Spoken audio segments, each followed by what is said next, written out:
महेश्वराय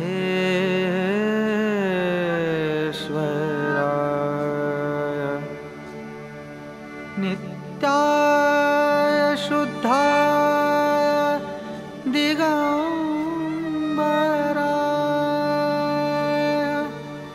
तस्मै नकाराय नमः शिवाय नमः शिवाय.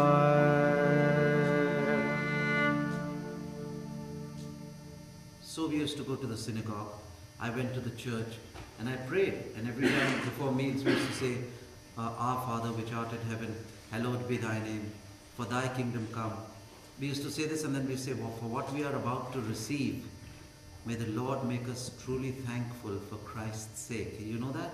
How do you know that? You sing the same grace as us? We used to say it. You belong to my religion. We used to say it like boarding school. Oh, boarding school. Which boarding school is this? In Switzerland.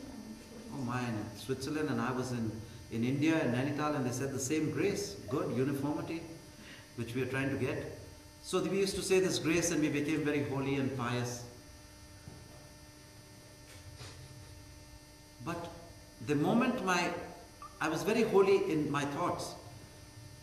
Indeed, I was something else, because every time at the end of the session, we used to invite the girls' school to come, and we had to show our best manners.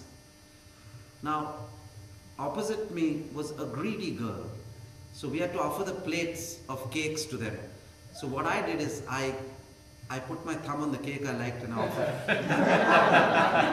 Now that girl, she was very strong. She put her hand in that cake and she was struggling with that for me, and there was a lot of hard feelings. And then ultimately she took half and I took half. So the next year the girls came, we were invited them for this thing. For what we are about to receive.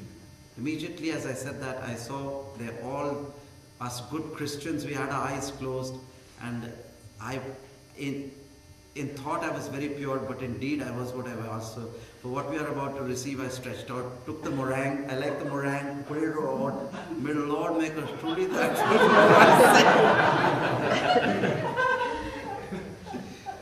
So in thought we are something, indeed we are something. It's very, very important. Once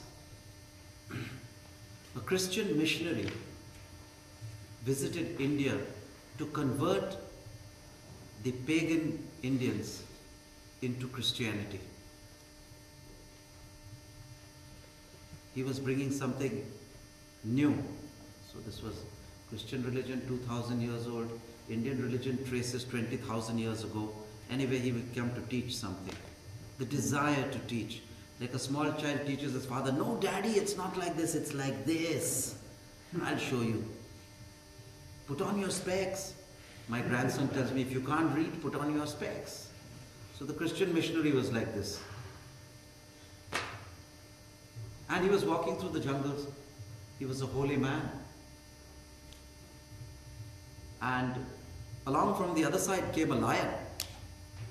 So the Christian missionary looked at the lion and said, oh, love won't do. Because Jesus taught love. So do we all. But here, he doubted that love would work. And so his mind was racing to find some other technique or thing which he could do, to get away from the lion. He said, if I run in 2 leaps and bounds, he's going to catch me and finish me off.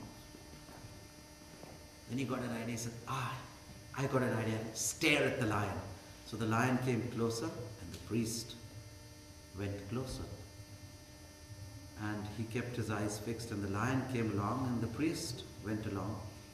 And the priest's footsteps were dragging to a still, but he appeared to be a courageous man, and then they came face to face, and the priest stared at the lion, and the lion stared at the priest.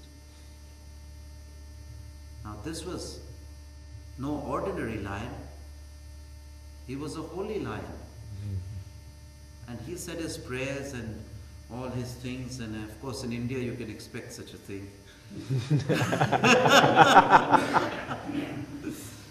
So, and he stared at the priest, and the priest stared. And then the impossible happened. The impossible happened. There came a deep rumble. Om, Om. And the lion put his hands up like this. And the priest said, what is he doing? The priest thought to himself, the lion is praying. Of course he was praying. He was a holy lion. And all his thoughts were full of prayer. He was a holy lion. His thoughts. Priest also said, I'll do this. So the lion said, hey, what are you doing? So he said, I'm praying. He said, what are you doing?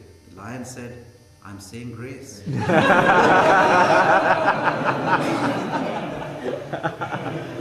Because he was a holy lion. I'm talking about you. You are the holy lion. You are the holy lion because we go to church. We are holy. We are holy lions. But in deed, in thought he was a holy lion, but in deed he was a lion. He ate up the priest.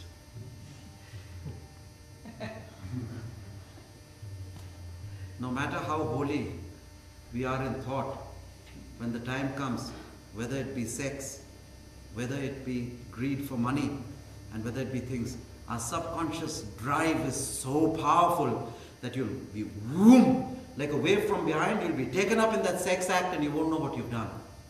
And then afterwards you'll regret it. It happens so many times over here. Many women in America, they involve themselves like this, then they try to frame the person to make a mop-up operation and say that this guy has molested me. So this is the drive which takes them unaware. It comes like a wave from behind and whoosh, and you're gone, in spite of your prayers and things. So, what the alchemy of Totale Transformazione does is not only in thought, but in deed, by heavy, dynamic breathing, it uproots the animal drive from you and transforms you indeed to what you are. This is the basic difference between mental prayer and things of hymns, which are also good, because firstly you have to be holy in the mind, and then for it to seep into your deeds, you have to go much deeper. How many agree with me on this fact? How many agree with me on this fact? That no matter how much of prayers you say, or I chant a mantra or some Aditya Hridayam Punyam, unless I do it with the breath, it won't seep into my very sum and substance, my being. So I'm transforming myself. You don't only need to pray, you need a dynamic prayer. And the dynamic prayer is by laying your life on the line. Means breathing through the spine. Kriya Yoga transforms you totally. Have I been able to I made this distinction because I'm trying to give you the message that what you've done is good. What you've done is good. It's time to move on. What you've done is good. It's time to move on. And if I am saying that humanity is tied by the self-same cord of love through breath, then I must be able to breathe through your breath. I.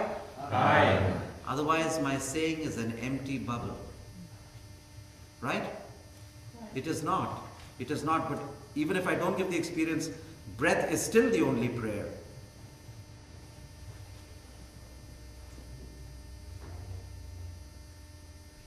So today, we are not only going to be holy in our mantras and chanting and our thoughts, we would like to be holy indeed. And because we want to be holy indeed, we are doing the Shakti, the Siddhanath Healing and Kundalini transmission enlightenment. And you will come one by one and get yourself ready for the initiation. Actually, in the touch is the initiation. The rest is all secondary stuff. The teaching is all secondary stuff. The touch of the master, according to the yogic tradition, there are many schools of yoga, many different where they don't initiate. They just keep teaching and one person teaches the other. That has no value. The seeds will not sprout.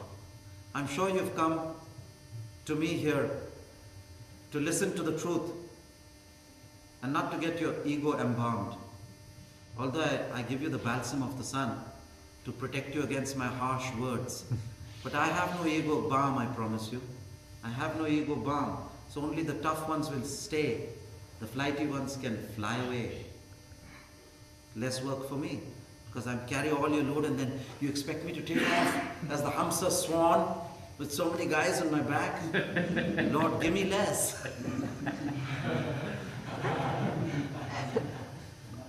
So,